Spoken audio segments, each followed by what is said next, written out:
Hey, how's it going, everybody? It's B Plus. Thank you so much for checking out yet another video. And today I have a special announcement. Today is the very first installment of Sports and Spirituality. Now, if you are very passionate about growing in your walk with Christ and learning more about Him each and every day, and you also enjoy sports, then you just may like Sports and Spirituality. I hope you guys enjoy this. Yeah, off the rim, got it off the rim, off the rim, got it off the rim, made a play, got it off the rim. Off the rim, yeah. Okay, now to kick off Sports and Spirituality, I thought a great topic to discuss to start things off is something I like to call proximity to greatness. Proximity to greatness. So obviously we have Steph Curry. He has revolutionized the game of basketball when it comes to the three-point line. Some people say for better, some people say for worse.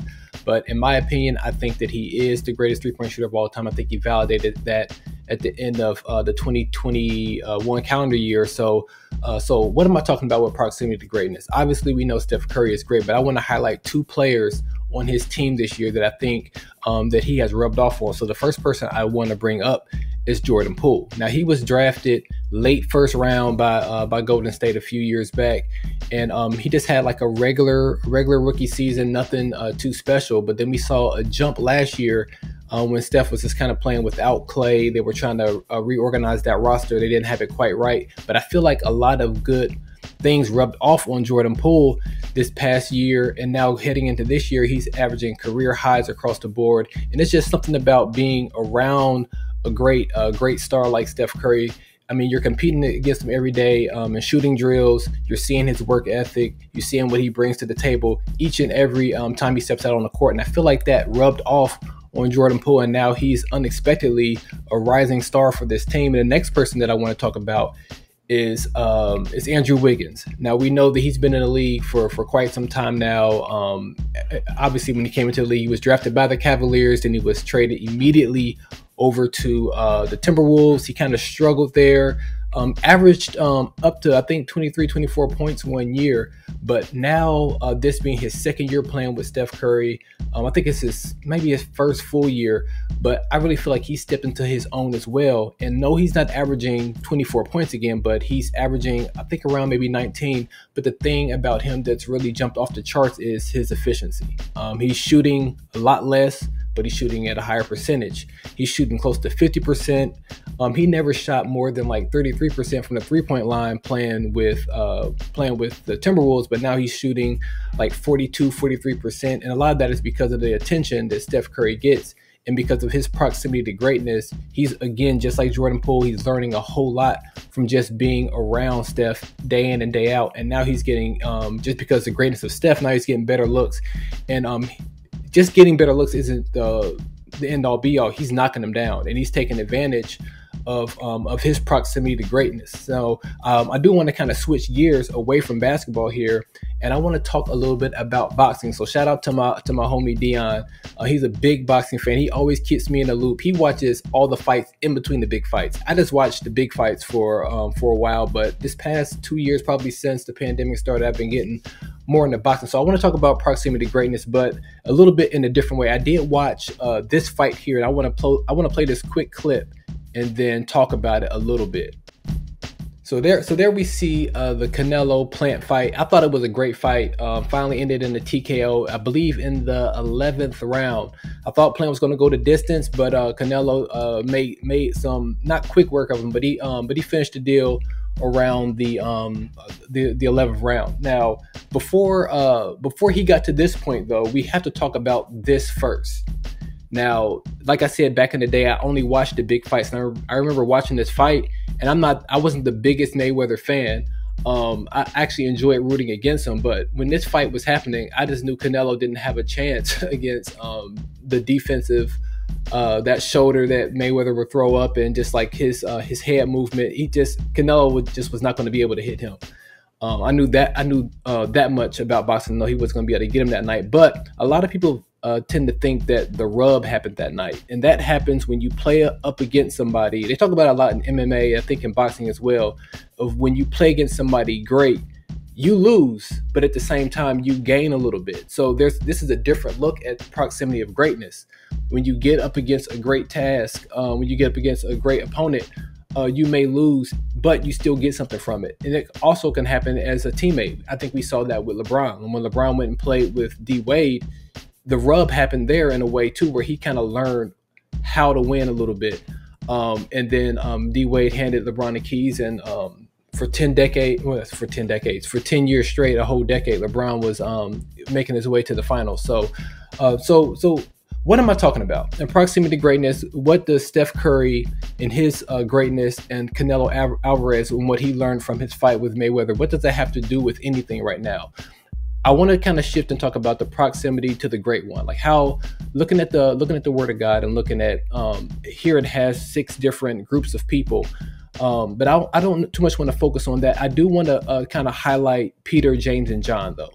Those were kind of regarded as they're just kind of regarded as like Jesus, his aces. They were always there whenever something big happened, like the raising of, I think, Jairus. I think I'm pronouncing the name right. I'm no Bible scholar, but when his daughter got raised from the dead, also the transfiguration, and also obviously probably one of the biggest moments when they were present was at the prayer right before Jesus was crucified. So they were obviously a part of that inner circle and their proximity to greatness. But at the same time, you think about it, there were 12. There were 12, but only 3 of them were really in that inner circle and got to see like some amazing things. So maybe that was the whole point. Maybe those things weren't to be seen by all the 12, but it could be that that they were just, maybe they wanted more, and that's why they were around. And you can speculate to why they were a part of that inner circle with Jesus. But one thing I can say is it equipped them for their later role.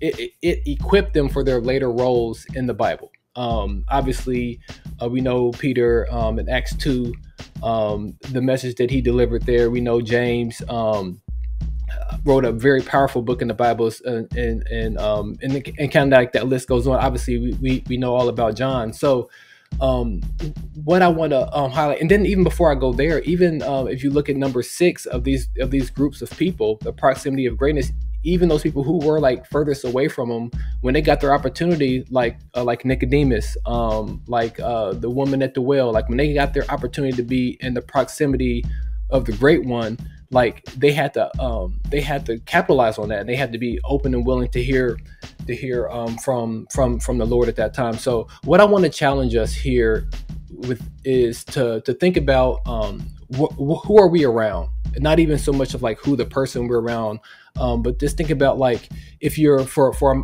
my married folks, are you in community with other married folks who have, nobody has a great perfect marriage. People have great marriages. People don't have perfect marriages though. But are you around people who you at least respect? For my single people, are you around other solid singles who have their mind on the right thing and just aren't kind of putting all their eggs in the wrong basket, or just kind of not really using their singleness wisely? In your business, are you in proximity to greatness?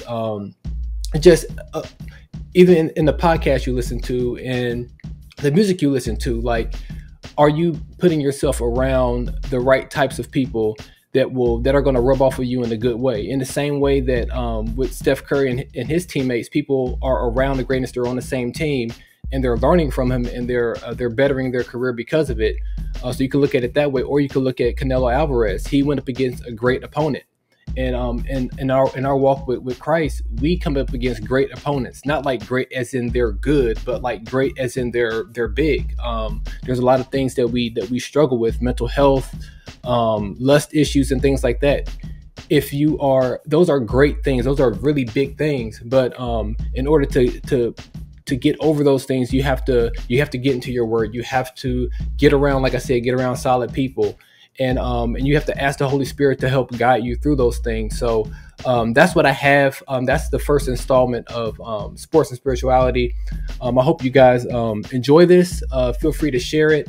I'm going to do a shameless plug here and ask you guys to like, subscribe, and get notified. So, but yeah, what I want to do with these is simply just encourage everyone just to stick close to God, and try to grow in Him each and every day.